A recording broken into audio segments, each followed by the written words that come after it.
Hello guys, j'espère que vous allez bien. Bienvenue chez la Doha. It's about everything. On est affairé. On est dans le Congo-ça, mais le Congo-ça positif parce qu'on regarde toujours qu'est-ce qu'on peut en retenir. Ok? C'est la différence. Donc actuellement, vous savez, Doha a beaucoup parlé de cette personne. Je pense qu'une des fois, le monde me reconnaisse Doha par cette personne, mais il faut pas, ok? Doha est à part entière. Mais bref, on a suivi l'histoire de cette personne, Didi. On a vu son procès. On a vu le jury, qu'est-ce qu'ils ont décidé, ses peines.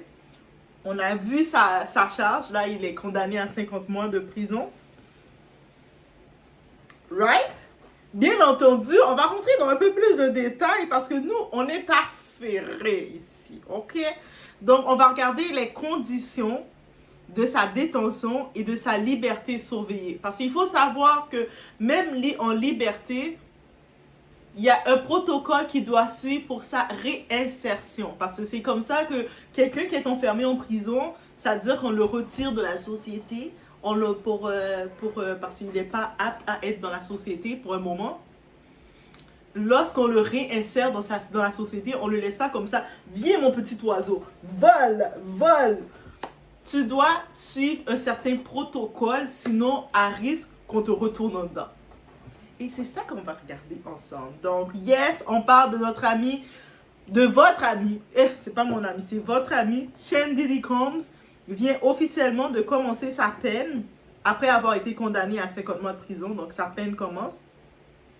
Mais ce n'est pas tout. Le rappeur et homme d'affaires devra aussi respecter des conditions strictes pendant les 5 années de liberté surveillée qui suivront. Voici un détail de ce que ça explique. Donc, ça veut dire qu'il a 50 mois de prison, il sort de la prison, il va être contrôlé pendant 5 ans par le système de réinsertion. Donc, il est contrôlé aussi. Est-ce que ça vous soulage un peu de savoir que pendant 5 ans, il va être contrôlé? Avec la peine, en même temps, les accusations, lui, il est accusé de transportation. Pour la peine qu'il a, c'est ça. Là, mais pendant 5 ans, on va regarder ensemble c'est quoi que ça veut dire tout ça. On est chez Doha, on met des cœurs mauves, là. On met les cœurs mauves. Des fois, je le fais pas tout complet, mais on met les cœurs mauves et des cœurs jaunes qui représentent le or, mauve et or, purple and gold, parce que c'est les couleurs préférées de Doha. Et quand elle voit ça, elle est super contente. Et pourquoi vous voulez pas rendre Doha contente de temps en temps? Je vous amène du contenu quotidien, même.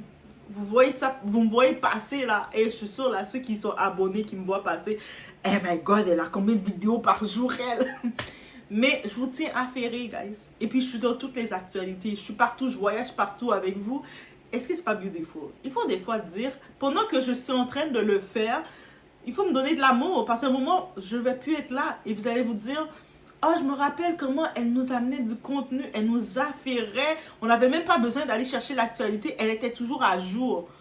Parce que moi, mon devoir, ma petite promesse que je me fais à moi-même, à vous autres, c'est de toujours rester à jour sur l'actualité du côté anglophone. Parce que je sais le côté francophone à leur actualité. Et des fois, j'essaie aussi de suivre le côté francophone. Mais je sais des fois, il y a un décalage entre le francophone et l'anglophone. Donc, j'essaie d'être à jour quand j'amène les nouvelles. Je vois qu'est-ce qui se passe du côté anglophone et j'arrive tout de suite. Let's go. So, let's go, guys. Il faut de temps en temps dire, Doha, merci. Je te paye ton matcha. Tu l'as mérité. Ma nouvelle boisson, c'est le matcha, guys. Tu sais, la petite boisson verte, là, fancy. Pendant l'été, c'était le matcha froid. Mais là, il commence à faire froid, c'est le matcha chaud. Le petit matcha, et puis je suis là. Vous voulez me voir faire ça dans les vidéos? Vous savez, vous pouvez faire des donations. Donc, on y va sans perdre l'instant. It's about...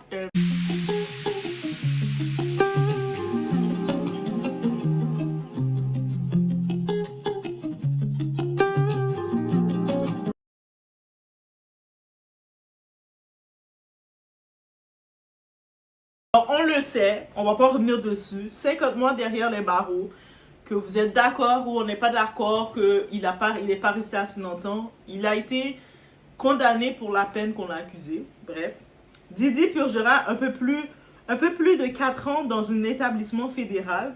Ce n'est pas une simple détention, c'est une peine assortie de suivi psychologique.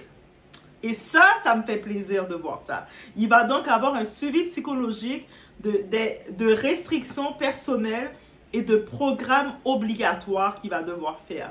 Le but, le réhabiliter selon la justice américaine, mais aussi protéger les victimes et prévenir toute récidive. Parce qu'on ne veut pas que, suite à ça, il continue de faire des freak-offs, il continue de payer d'autres filles. On veut plus ça, Lily. Donc, on va aller à la source. Surtout que sa mère a laissé savoir que elle était un peu responsable de son comportement déviant face à les relations charnelles, parce que quand il était petit, sa mère faisait des freak-offs elle-même et lui était petit, il voyait ça de ses petits yeux d'enfant innocent. Donc, c'est un cycle qui s'est perpétré en lui. Donc, je suis contente qu'on vienne à la source dans le côté psychologique. Guys, si vous savez comment j'étais contente. Donc, en effet, après la prison, 5 ans de liberté surveillée. 5 ans, il est contrôlé. Et quand tu es en liberté surveillée, tu ne peux pas te déplacer comme tu veux. Tout doit être contrôlé et avisé. À sa sortie, Diddy restera sous surveillance fédérale pendant 5 ans. Il ne pourra rien faire sans être contrôlé. Déplacement, fréquentation, emploi, tout sera encadré. Chaque pas sera suivi par un agent de probation. Et l'agent de probation est strict. En plus, guys, je ne sais pas si ça va être dans mon 2e stage ou dans mon 3e stage, mais j'aimerais tellement travailler dans une maison de réinsertion sociale avec les prisonniers. Oui, vous allez dire, c'est un milieu très dur, Doa. Toi, tu as l'air super. Qu'est-ce que tu vas faire là? Mais je ne sais pas pourquoi, je sens que j'aimerais être dans ce milieu-là. Je ne sais pas. Expliquez-moi, expliquez-moi. Si vous êtes dans le milieu, vous avez des références, des petites portes ouvertes pour me dire où tu devrais aller. Mais j'ai à cœur, c'est vraiment dans mon cœur depuis longtemps, le début de ma formation, que je voulais au moins, et même si c'est un stage, mais au moins aller dans ce milieu-là de réinsertion sociale ou même dans les prisons directement en tant qu'accompagnatrice, intervenante TES. Oh my God, guys! Perquisition et contrôle surprise. Et en effet, ça fait partie. Les forces de l'ordre auraient le droit d'effectuer des perquisitions à tout moment. Dans son domicile, véhicule, téléphone, ordinateur. Donc, tous ces outils, ça va devoir être free, libre d'accès. N'importe quand, un contrôleur peut venir. Donne-moi ton téléphone. Mais c'est mon téléphone. Ah, c'est vrai, j'ai pas le choix. Voici mon téléphone, monsieur l'agent. Le fédéral, moi aussi, et il va regarder. Ils sont la même chose pour tous ces outils. Pendant 5 ans, guys. Même sans mandat. C'est-à-dire, il n'y a pas besoin de mandat. Hey, est-ce que vous avez un mandat pour faire ça? Il n'y a pas besoin de mandat. C'est-à-dire, il est sur le contrôle du fédéral complet. Tant qu'il est en liberté conditionnelle. Aucune vie privée, aucune marge d'erreur. Il ne peut plus se permettre de faire aucune erreur, quoi que ce soit. Il est surveillé. Est-ce que vous n'êtes pas contente de savoir ça, guys? Interdiction de contacter les victimes. Les femmes qui ont témoigné ou ceux qu'on n'a pas vu le nom, qu'on a vu le nom, il ne peut pas les contacter. C'est une des conditions les plus importantes. Aucun contact direct ou indirect avec les victimes identifiées ou tout membre de leur entourage. C'est-à-dire, il ne peut pas contacter les victimes, pas contacter le conjoint des victimes, les enfants des victimes, les sœurs des victimes, peu importe le membre de la famille, you can contact them, direct ou indirectement. Pas de message, pas d'appel, pas de réseaux sociaux. Toute tentative pourrait révoquer sa liberté conditionnelle et le renvoyer en prison. C'est-à-dire, s'il ne respecte pas ça, on le remet en prison. Didi, est-ce que tu as compris? Didi est là. Il me dit oui. OK. Traitement obligatoire et médicaments. Le tribunal a exigé que Didi suive un traitement ambulatoire obligatoire pour ses troubles de santé mentale. En effet, on a pu déterminer qu'avec toutes ces déviances, il y a des troubles, il y a des compulsions qu'il a. Il a de l'anxiété, il a des traumas complexes, il a beaucoup d'anxiété, il prend beaucoup de médications, il a des troubles de personnalité aussi. Donc, il y a des médicaments qui lui ont été prescrits. Il devra prendre tous les médicaments prescrits par un professionnel de la santé, sauf avis contraire de médecin agréé. Donc, tous les médicaments qu'on a dit, tu prends ça, tu prends ça, tu prends ça, il ne peut pas dire ça me tente plus, ça m'enlève ma créativité. Il ne va pas pouvoir dire ça, lui. Il est obligé de le prendre, à l'exception qu'un médecin agréé dise ok, oui, ce médicament-là, ça le donne des palpitations ou ça le fait avoir des urinés sur son corps, à part qu'on le confirme ça, qu'il ne va pas le prendre, mais sinon il est obligé. Il est sous médication, guys. Autrement dit, il n'aura pas le contrôle total sous son traitement ni sous ses décisions médicales. Il n'a aucun contrôle. Lui qui avait l'habitude pendant toutes ces décennies de contrôler tout le monde, il ne contrôle plus rien. Commençons par sa médication. Là aussi, c'est intéressant, très intéressant, et je suis très contente de voir ça. Programme contre la violence familiale. Il devrait aussi participer à des programmes de sensibilisation et de rééducation autour de la violence domestique. Parce qu'on a pu voir son comportement dans ses relations, c'est complexe. Donc, des séances de thérapie et des formations visant à modifier ses comportements agressifs et ses rapports au pouvoir et à la domination. La façon, il aime avoir le pouvoir, il aime le contrôle, c'est un trouble. Donc, il va devoir assister à ces ateliers. Et les ateliers, c'est donné par qui? Par des intervenants.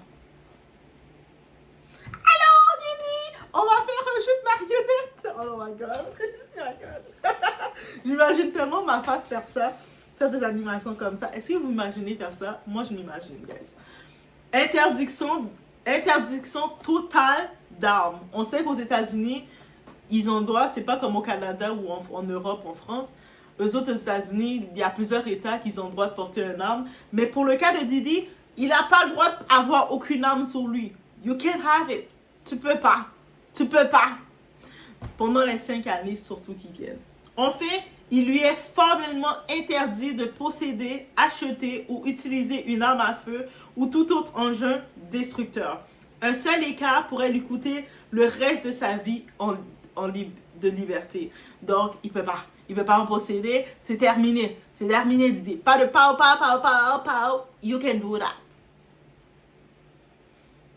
Et voici, guys. Est-ce que vous pensez que le fédéral allait juste le laisser en liberté comme ça? Guys, est-ce que vous pensez vraiment que le 50 mois, et puis il allait commencer, après on allait voir Didi party. Et puis je suis tellement contente qu'on allait dans le côté psychologique avec lui. Donc Didi n'est plus simplement un mania de la musique. Il est aujourd'hui un détenu fédéral sous haute surveillance. La justice américaine veut envoyer un message très clair. Personne, peu importe sa richesse ou son influence, n'est au-dessus de la loi. Restez connectés car les prochains mois seront décisifs pour comprendre si Didi tiendra ses engagements ou s'il retournera derrière les barreaux. Donc, on peut regarder le tout. D'après moi, il a hâte de sortir. Maintenant, quand il va sortir, comment il va se comporter? Est-ce qu'il va accepter de savoir? Cet homme-là, toute sa vie, il était content de se dire qu'il avait le pouvoir. Dites-vous que c'était le petit enfant du Bronx. Est-ce que lui, c'est du Bronx qu'il est? Ou de petit enfant, là, du ghetto, là, dans les États-Unis, dans les quartiers.